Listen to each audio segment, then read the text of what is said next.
And like they say sometimes when people have challenges with compulsion, they say, that, clothes may scream at you. Like if they're sitting there, and a house is messy, for some people that need the house to be clean, they'll literally say the clothes are screaming at you, right? What screams at me are these micro distinctions, and they're powerful. They're not to be obsessed over, but they're just awareness, presence, fun, Sean, magic.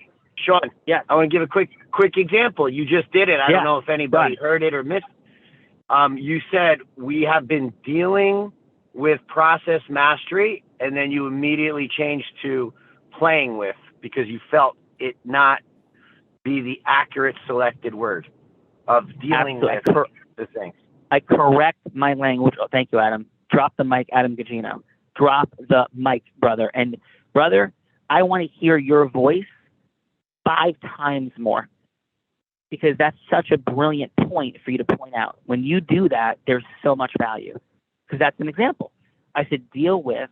I'm like, not deal with, play with, grow in, master.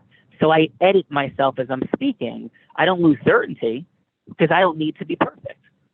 And so the also distinction inside of this distinction is when we edit ourselves, it's not like, what a stupid word choice. Let me fix that. Like, it doesn't sound like that. That's perfectionism. What it does sound like is being committed to articulating your message clearly. So just for an example, when Marjah said you could go cheap, she was super articulate, very certain. It was beautiful. But the other point to be present to is, what does that do to the listener? Go cheap lands a little like I don't want somebody saying I'm going cheap. I might have a budget problem. It feels a little judgy, right? Go cheap. And it might feel also a little bit like we're putting the other person down, right? And you say, wait a minute, Sean, on deep practice, you said you would be humiliated. I didn't say, right, that person will humiliate you. Now think of these fun little distinctions. So if I say, hey, Marjah, you don't want to go cheap, or if you can go cheap, that's what's going to happen. Because that sort of says the other person is like labeling them as like they're a cheap thing, or potentially labeling you as cheap, right? Just like these little fun micro distinctions that could break a little rapport between us and the other person. So a different approach might look and sound like, hey, you might go with this a $10,000 option or something that costs less. Some of these options, when the person opens the book, yes, you've got the book done, and yeah, they're delivering a book for you. And there is value to that. But the value could be destroyed when people open the book and you feel potentially, notice the lightness of how I say potentially. It's cheap versus potentially humiliated. Potentially humiliated by how people feel about you when they read what's inside of it. Do you feel how that may land differently, a little bit more softly, and show up for somebody as a contrast, like, yeah, I don't want to feel that way, but not feel badly about me for saying it? Marjah, your thoughts? How does huge. That's a huge difference. The inclusion, the compassion, the understanding is there, while keeping that precise certainty of this is the only decision that you should be making, and maintaining that safe space for that person. Yeah, and that's why there's more attraction to us. So think of this. If I said to you, if I'm at a cocktail party, right, just think of the energy, right?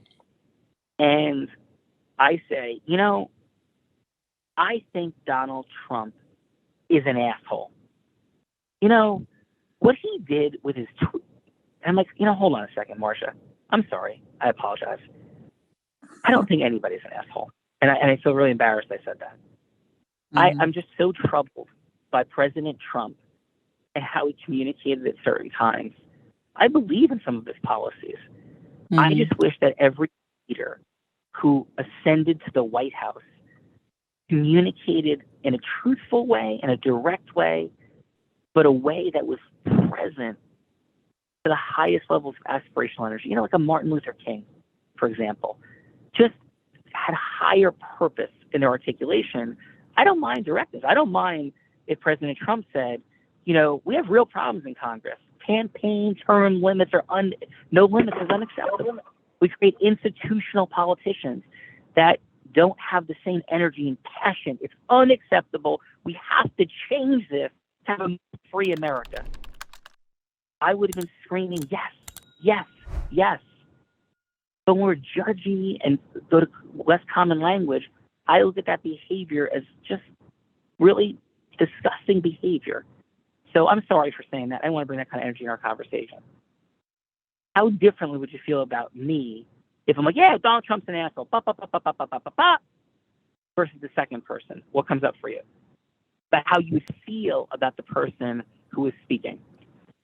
I feel the second person making that shift and that distinction is somebody that I want to get to know, somebody that I want to be connected with, because I feel that they are balanced, they're clear, they're fair, and they're humble enough to correct themselves and to shift. Ding, ding, ding. All different, heroic, unique identity principles. And when people like us, they respect us, we evidence characteristics that they want to model, that they are drawn to, that they aspire to, the likelihood of yes at agreement formation skyrockets.